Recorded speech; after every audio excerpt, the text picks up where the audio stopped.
Bundan 77 yil oldin 1948-yil 7-aprelda Jahon Sog'liqni saqlash tashkilotiga asos solingan. Bu inson salomatligi bo'lgan har qanday masalalarni jahon miqyosida, xalqaro miqyosda hal etish bo'yicha qo'yilgan asosiy qadam edi.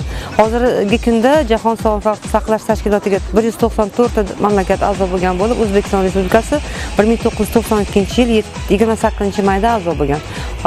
Bugun 7-aprel butun respublikada nishonlanayotgani kabi biz tumanimizda ham 5000 qadam marafoni bilan boshlandi. Bu marafon bugungi yurish bilan to'xtab qolmaydi. Bu tadbirlarimiz hamma mahallalarda, tashkilotlarda davom etadi.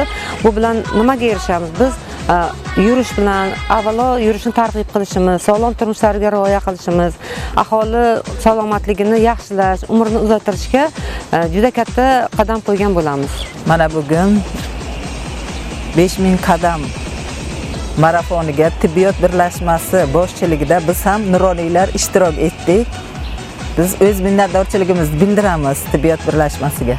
Mana bugun 7-aprel butun jahon salomatlik kuniga bag'ishlangan 5000 qadam shiori ostida tumanimizda faol ishtirok etdik. 5000 qadam shiori ostidagi marafonni tashkil etdik. Bu marafonda mahalla faollari, ayniqsa Chorsu mahallasidan nuroniylarimiz, buvijonlar maktabi a'zolari faol ishtirok etdilar.